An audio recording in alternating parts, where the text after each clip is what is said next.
Em 1989, o Brasil elegeu Fernando Collor de Mello como seu primeiro presidente após 25 anos de ditadura. Porém, envolvido em graves acusações de corrupção, o mandato terminou em impeachment 2 anos e meio depois. Seu vice, Itamar Franco, pediu a Fernando Henrique que desse uma entrevista em seu apoio. A partir daí, o Itamar passou a conversar muito comigo.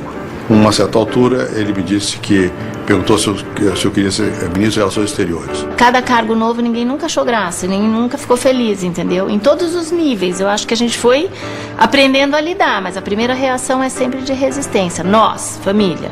Ele, nesse cargo, eu acho que estava muito satisfeito. O Ministério das Relações Exteriores proporcionava a ele uma vida oficial, porém muito mais próxima, entende, da vida intelectual que ele sempre teve. Aí foi fácil. Porque eu tinha já um traquejo maior dessa coisa toda, sempre acompanhei com mais interesse a política externa. Mas a calmaria durou pouco. A economia brasileira afundava com uma inflação fora de controle.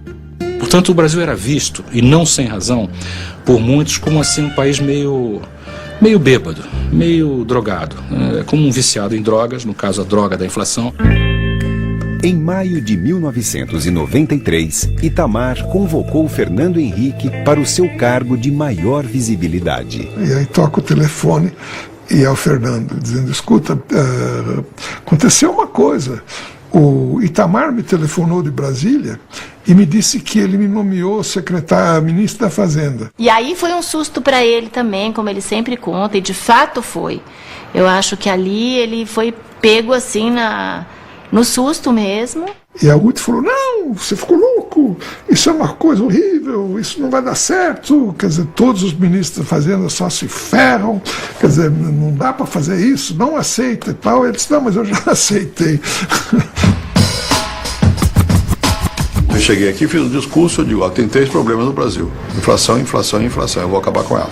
Determinado a enfrentar um dos piores problemas do país, Fernando Henrique convocou uma equipe misturando técnicos novos e experientes. O presidente Itamar Franco depositou total confiança no seu ministro da Fazenda para formar uma equipe e fazer um ataque determinado contra a inflação. Pra você ter uma ideia, chegou a 2.500% no ano de 1993. É um processo similar ao que ele fez a vida inteira desde o Conselho Universitário, tá certo? Agora, ele consegue exatamente juntar o grupo, entende? Extrair desse grupo melhor e implementar. O plano era baseado na criação de uma nova unidade de valor, a URV. Ela se tornaria a nova referência para todas as transações econômicas. E se funcionasse, daria lugar ao real, uma nova moeda livre da inflação. Isso aqui é R$1. Vamos explicar passo a passo para o povo. Em vez de fazer tecnocrático, vou fazer aberto. Eu fiz isso, eu passei meu tempo explicando. Vamos ter que comprar agora aquelas bolsinhas de guardar dinheiro, que o dinheiro vai valer. Meses depois, antes mesmo da URV ser substituída pelo real, Fernando Henrique anunciava sua candidatura à presidência. Se o partido coloca em minhas mãos a bandeira da vitória, eu vou empunhá-la.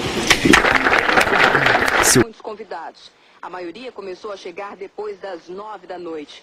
Fernando Henrique Cardoso, acompanhado da mulher Ruth, também foi convidado para o último réveillon do governo Itamar. Ele chegou às 10h10 da noite e desejou um feliz ano novo. O presidente eleito não ficou muito tempo aqui no Palácio Jaburu, apenas o suficiente para cumprimentar Itamar Franco e o ministério que sai. Fernando Henrique Cardoso passa a festa de réveillon no Palácio da Alvorada. Boa tarde, presidente. Boa tarde, Gambelinho. Como sociólogo, o senhor sempre foi conhecido como um estudioso importante dos problemas brasileiros. Como presidente, o senhor teve a oportunidade de viajar o Brasil inteiro, várias vezes, de norte a sul, de leste a oeste, e conhecer muito o povo brasileiro e os problemas desse povo. O que o senhor aprendeu do povo brasileiro? Bom, você disse uma coisa que é verdadeira.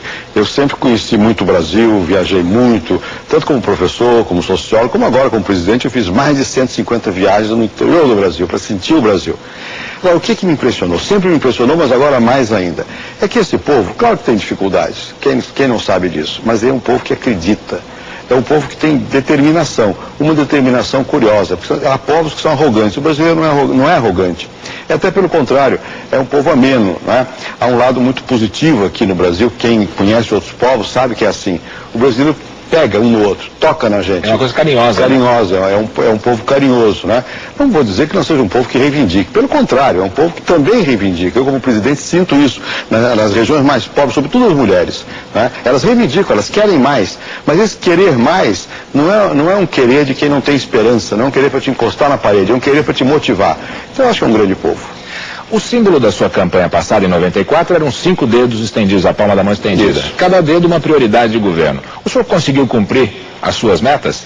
Não posso dizer que tenha cumprido todas, porque não depende só de mim, depende de circunstâncias de outros governos, muitas vezes, não há condições sempre a cumpri-las, mas eu me empenhei. E eu acho que nós avançamos em todas elas. E não são metas abstratamente, são problemas do Brasil. Ou a agricultura não é uma coisa importante, a saúde, a segurança, o emprego, a educação, né? Nós avançamos mais nos setores, menos nos outros, mas em todos nós procuramos levar adiante o que era necessário. E acho que avançou bastante. Por que o senhor quer ser presidente outra vez? É uma boa pergunta. Eu acho que já dei uma resposta em parte. Por quê? Porque muitas dessas metas precisam de mais empenho, de mais trabalho ainda. Eu sinto que esse povo hoje, o povo do Brasil, está preparado para avançar mais, né? Eu tenho experiência, o governo também tem experiência, isso conta na vida. Então eu acho que eu gostaria de estar junto com o meu país, junto com o povo, né? Nessa mudança, que eu acho que no próximo século, aí sim, nós vamos ter um país com uma cara melhor, uma cara mais satisfeita, mais feliz, porque vai chegar a cada uma das pessoas. O que conta é que cada pessoa se sinta bem no Brasil. Eu acho que entre os enganos que existem hoje em dia está a ideia de que democracia é igual à maioria. E quando essa maioria é enorme, então aí a democracia está consolidada e pode fazer o que quiser. Ora, isso aconteceu no fascismo. O Mussolini tinha aprovação generalizada, o Hitler tinha aprovação generalizada, o Stalin tinha aprovação generalizada. E isso não assegura a democracia. É bom ter aprovação. Ninguém pode criticar que a pessoa goste de ser muito apoiado. Mas por isso mesmo tem que ter a responsabilidade de entender que isso não dá elementos para fazer o que quer.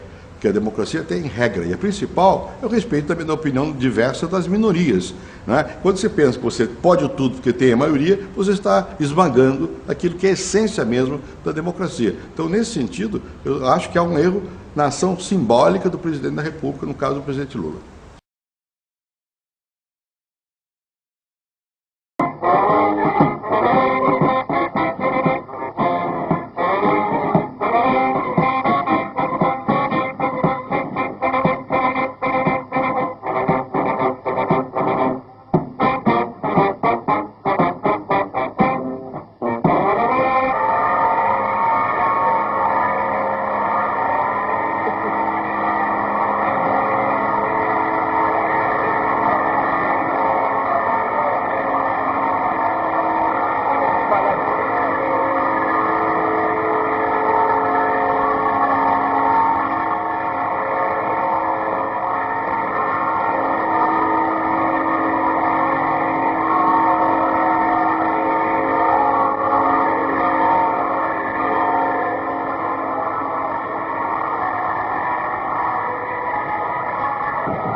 Para o Senado Federal, o CQC está de volta a Brasília e quer saber o que o povo quer, o que os senadores querem, o que Sarney vai fazer. Não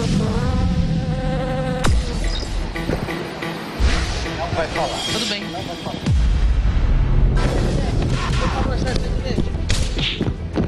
Por favor, senhor presidente, com a sua saída vai mudar alguma coisa? Ou os escândalos vão continuar?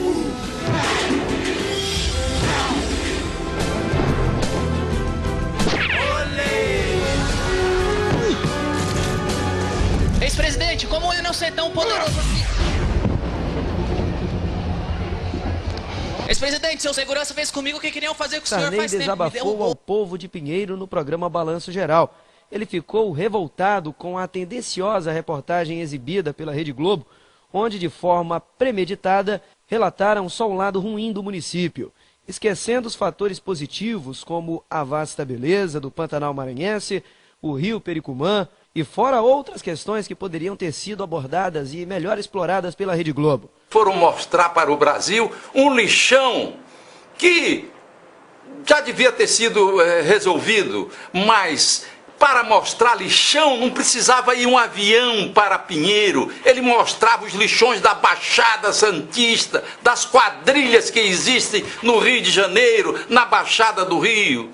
As quadrilhas das grandes cidades de São Paulo, os lixões, a sujeira que existe lá, muito mais do que a pobreza da nossa região. Não precisava tudo aquilo, mas só falaram mal. Nunca um deles fez nada, não botou um prego numa barra de sabão na cidade de Pinheiro. Pergunte o que eles fizeram por Pinheiro. Fim da tarde, o clima no plenário esquentou. Da tribuna, o senador Eduardo Suplicy voltou a pedir a saída do presidente do Senado. Desta vez, num gesto inusitado, levantou um cartão vermelho para Sarney. E foi o senador Heráclito Fortes, da oposição, quem contra-atacou. Os dois bateram boca. O senador Heráclito Fortes, Vossa Excelência não estará sendo justo comigo, não está agindo de maneira correta ao querer dizer que não fui sincero. Vossa Excelência não tem coragem de dar cartão vermelho a Lula. Por que é que não dá o cartão vermelho aí para o país todo ver? Na sala onde são tomadas as decisões da cúpula do Senado, onde também são tratadas questões administrativas nessa mesa, como por exemplo funcionários e senadores. Aqui também é um local de decisão política. E é aqui que nos recebe o presidente do Senado, José Sarney, para essa entrevista exclusiva à Globo News. Olá, presidente. Obrigada por nos receber. Muito obrigado. O semestre termina com os escândalos políticos do governo, inclusive na relação do Ministério dos Transportes. O senhor acha que o presidente Dilma Rousseff agiu de forma suficiente nesse caso? Ou há uma certa incoerência ou diferença de comportamento da presidente no caso de Alfredo Nascimento em comparação a Antônio Palocci? Eu acho que nas duas crises ela agiu mostrando o seu estilo. Quer dizer, ela agiu com rapidez e ao mesmo tempo ela procurou que não tivesse prolongamento de modo a administração pública ser prejudicada. Qual é o estilo Dilma? Olha, ela tem muito menor enfoque político do que o governo do presidente Lula, que é um político da maior expressão, dos maiores políticos que já teve na vida pública desse país. E a Dilma sempre foi uma administradora. E como administradora, ela mostra muita competência, conhecimento dos problemas, e ela imprimiu ao seu governo essa característica, de modo que a tensão política diminuiu e aumentou a preocupação com o governo. Aqui no Senado, presidente, qual o balanço que o senhor faz desse semestre, tanto em relação às votações, também em relação às comissões que ouviram autoridades, votaram projetos importantes? Olha, eu acho que, primeiro, todo presidente que começa, o Congresso tem que se adaptar ao seu estilo. Então, nós tivemos que saber o estilo da Dilma e o estilo como o Congresso ia trabalhar com ela. O primeiro balanço que se faz é que todas as crises que apareceram foram crises dentro do Poder Executivo, nenhuma crise com o Poder Legislativo, de maneira que isso deu condições a que nós trabalhássemos aqui com muita eficiência e também uma grande novidade que nós estabelecemos foi dedicar o nosso trabalho durante determinado período a coisas temáticas, por exemplo, direitos trabalhistas, administração pública, economia, reforma política. Copa do Mundo, o Brasil está preparado para terminar tudo no cronograma previsto? Nesse momento, eu digo para você, a seleção vai mal.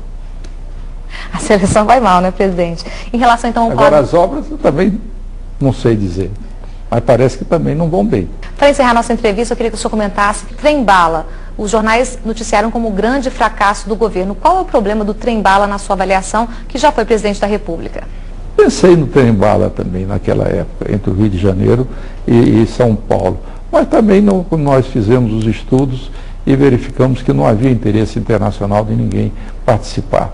Não sei se a situação mudou, mas pelo que eu estou vendo, inclusive lendo sobre trens dessas de alta velocidade na Europa, que eles têm, na Europa e nos Estados Unidos, que eles têm tido dificuldades também. Então tá certo, presidente, eu queria te agradecer pela entrevista. Muito obrigado. Globo News. Muito obrigado. Muito obrigada.